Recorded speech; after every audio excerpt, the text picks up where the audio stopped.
Assalamualaikum warahmatullahi wabarakatuh. Selamat sore rekan-rekan pers, kita ketemu lagi dan seperti biasa bahwa pelaksanaan PSBB di wilayah Bandung Raya ini kita belum mengadakan lagi evaluasi ya sampai hari ini. Dan kalau melihat sekilas jalan masih rame ya, artinya saya tidak akan berhenti untuk menghimbau pada masyarakat agar kurangilah kegiatan yang tidak sangat mendesak. Ya.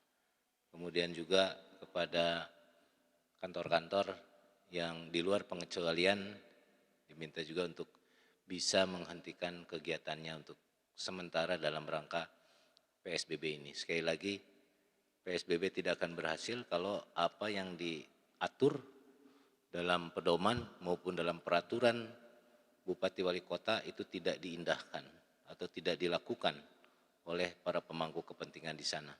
Jadi sekali lagi saya berharap PSBB di wilayah Bandung Raya ini bisa berjalan dengan sukses. Yang salah satu indikatornya adalah pada saat selesai nanti PSBB itu di akhirnya akan dilihat. Ya. Di akhir PSBB ini akan dilihat bahwa tren ya daripada positif COVID-19 ini akan bisa menurun. Baik, saya akan menyampaikan update data ya untuk hari ini. Alhamdulillah yang sembuh jumlahnya hari ini 87, ada kenaikan 4,82% dari hari kemarin. Kemudian yang positif ini bertambah 22, kemarin 762, hari ini dilaporkan 784, yang meningkat 1,42%, dan yang meninggal ada 74 orang. Ya. Kemudian pasien dalam pengawasan totalnya ada 3.934, yang sudah selesai ada 1.793, sehingga yang masih dalam pengawasan itu sebanyak 2.141 atau meningkat 0,35% dari hari kemarin. Kemudian orang dalam pemantauan atau ODP itu totalnya ada 37.069, yang selesai dipantau itu ada 26.644, sehingga hari ini masih ada 10.425 dalam pemantauan. Ya. Jadi saudara-saudara sekalian, kalau lihat tren ya PDP maupun ODP, kemudian yang positif, ini kita masyarakat masih harus terus dihimbau ya untuk bisa mengikuti semua aturan yang ada di PSBB ini. Dengan menjaga jarak, dengan selalu memakai masker, dengan memenuhi protokol-protokol kesehatan, protokol bekerja, protokol transportasi, maka angka positif ini akan bisa ditekan. Maka kita akan bisa memutus rantai penyebaran COVID-19 ini. Tanpa itu penyebaran masih akan terus dan mungkin masih akan meluas, itu yang tidak kita harapkan. Saya minta dari gugus tugas, atas nama gugus tugas, meminta semua elemen masyarakat, semua unsur masyarakat untuk bisa mematuhi PSBB ini. Saya kira semua sudah tahu, masyarakat sudah banyak yang tahu apa itu PSBB. Paling tidak secara sederhana, PSBB adalah tinggal di rumah. Dan untuk yang bekerja, ada pekerjaan-pekerjaan tertentu yang dikecualikan yang masih bisa bekerja. Itu barangkali dari saya untuk sore hari ini. Mari bersama-sama kita tetap melakukan social distancing, melakukan physical distancing. Jangan lupa sering-sering mencuci tangan sebelum tangan kita menyentuh muka kita. Kemudian juga selalu pakai masker. Jaga makanan, makan makanan yang sehat, jangan lupa vitamin kalau ada yang punya, supaya tubuh kita menjadi imun, tubuh kita kuat untuk bisa melawan COVID-19 ini. Sekian. Ada pertanyaan, Mangga? Silakan. Baik Pak, mohon izin menyampaikan.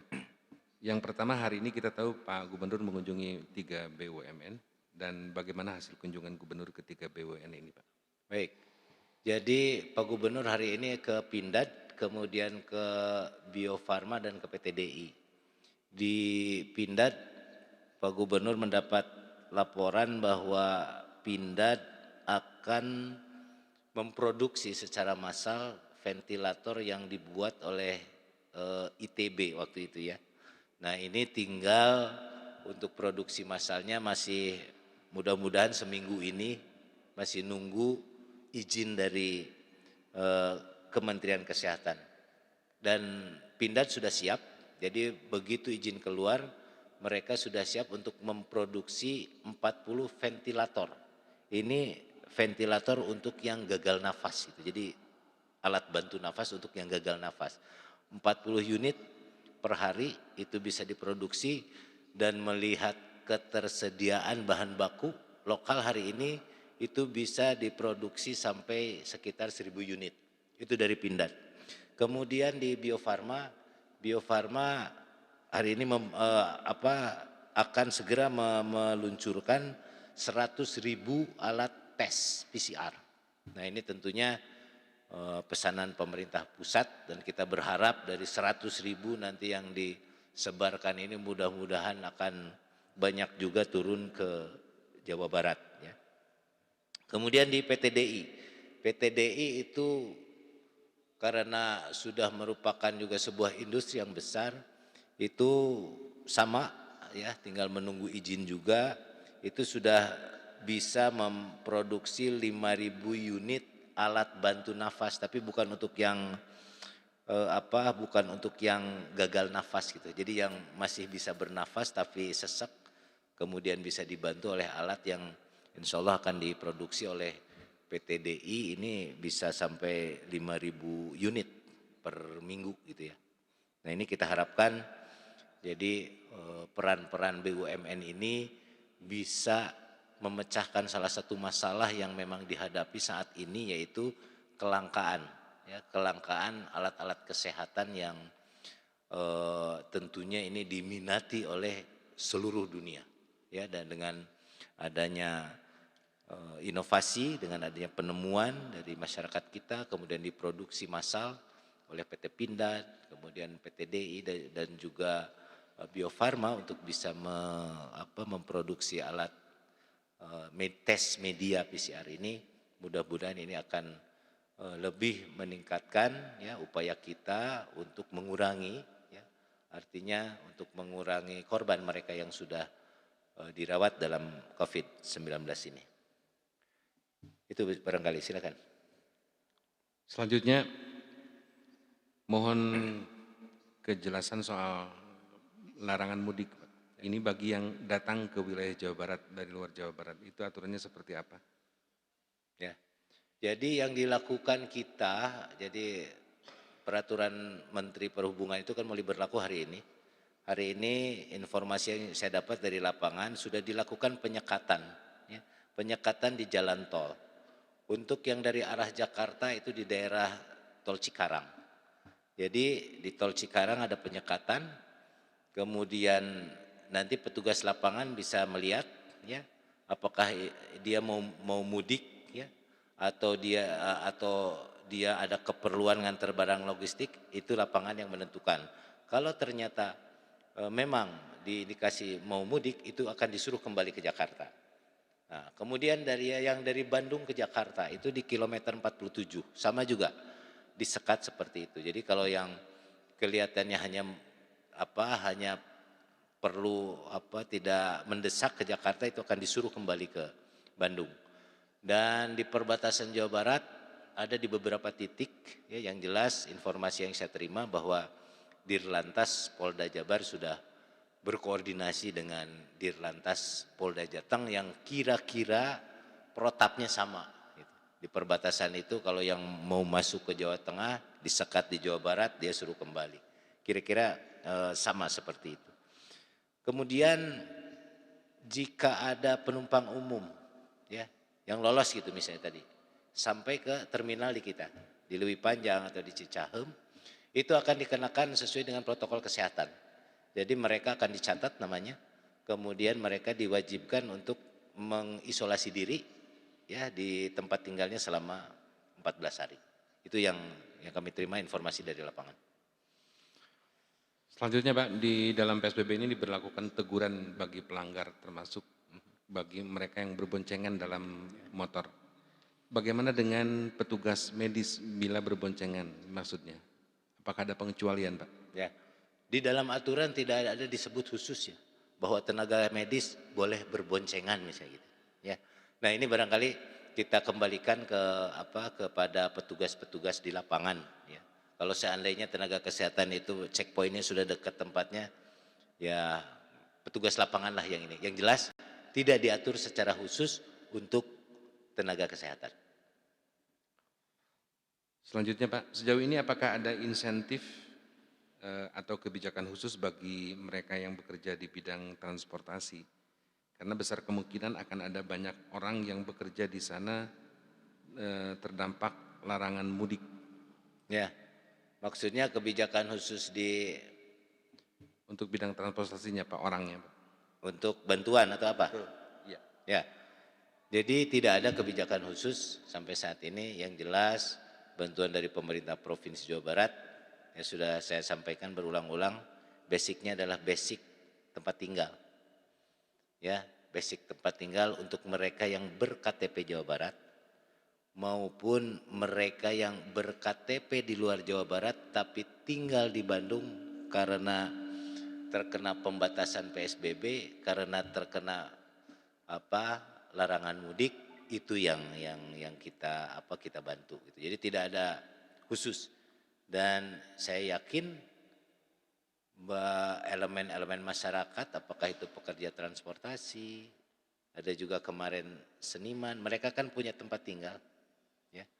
Jadi kalau menurut saya jangan segan, kalau memang mereka merasa perlu dibantu, silahkan menghubungi RT, RW atau kepala desa. Ini terkait peralatan di rumah sakit daerah Pak. Ini kan banyak masih kekurangan peralatan, terutama untuk terkait dengan kasus penyebaran virus ini. Dan ini bisa mengakibatkan kondisi meninggal dalam perawatan Pak, atau masih dalam PDP. Itu bagaimana Pak pemerintah provinsi menanggapinya? Jadi saya katakan tadi bahwa memang alat-alat bantu kesehatan ini berebut di seluruh dunia ya. Kita berusaha katakanlah mengadakan PCR Pak ya. PCR itu lama datangnya, dipesannya udah lama, uangnya kita ada, tapi yang sulit adalah mencari barang. Nah, mudah-mudahan tadi pertama saya sampaikan ada dari PTDI, ada Bio Farma, kemudian ada Pindad, diantaranya memproduksi barang-barang yang sulit dicari tadi gitu ya. Ini mudah-mudahan akan segera berproduksi dan bisa membantu apa yang ditanyakan tadi, bisa menolong orang-orang yang sudah dalam perawatan ya, saya kira itu. Ini untuk update terkini pelaksanaan rapid test Pak, sudah berapa laporan yang diterima gugus tugas Jawa Barat dan berapa yang terindikasi positif? Sampai hari ini masih seperti kemarin ya angkanya. Jadi mungkin biasanya mereka melaksanakan rapid test sampai jam 2 sampai jam 3 kemudian mereka baru ada laporan gitu. Jadi jam sekarang saya belum dapat laporan terbaru gitu. Ya. Selanjutnya pembahasan rencana penerapan PSBB di gelombang ketiga yang mencakup Kabupaten Karawang, Sukabumi sudah sejauh mana? Dari pantauan Pemprov, peningkatan kasus di dua wilayah tersebut, bagaimana, kenapa bisa meningkat? Ya, jadi ini masih belum ada ini Pak ya, belum ada ajuan dari Bupati Wali Kotanya secara resmi, dan ini masih kita pantau terus. Kemudian angka peningkatan itu barangkali kita lihat bahwa ini Karawang itu dekat dengan Bekasi ya, mungkin masih banyak orang yang lalu lalang Bekasi Karawang. Itu di Karawang. Kemudian Sukabumi barangkali dengan adanya apa yang stupa itu, ya, yang di asrama polisi itu. Nah dari situ ternyata ya bisa bisa saja menyebar karena ketahuannya sudah mungkin berapa hari mereka terindikasi positif, tapi belum ketahuan sudah keluar. Nah mungkin dari sana ya. Tapi mudah-mudahan lah bisa semuanya di kedua daerah itu, di semua daerah bisa segera teratasi dan COVID-19 ini bisa segera terputus penyebarannya khususnya di Provinsi Jawa Barat ini ya, dengan adanya pengetatan ya bidang transportasi, larangan mudik ya dari Presiden ini lebih ketat lagi saya lihat. Ya mudah-mudahan ini juga akan sangat membantu dalam rangka pemutusan rantai penyebaran dari COVID-19 ini. Terakhir Pak, apakah ada rencana evaluasi setelah berjalan PSBB di Bandung Raya? Tentunya pasti ada ya. Hanya evaluasi setiap hari mungkin ada di setiap checkpoint di setiap kabupaten kota. Nah di provinsi mudah-mudahan nanti saya ini, karena kalau evaluasi kan harus dengan tim ya, semua divisi ini bisa dilakukan, dan kalau sudah ada hasil evaluasi yang signifikan yang perlu dilaporkan, perlu diketahui oleh masyarakat, insya Allah saya akan menyampaikan hal tersebut. Terima kasih. Selamat sore.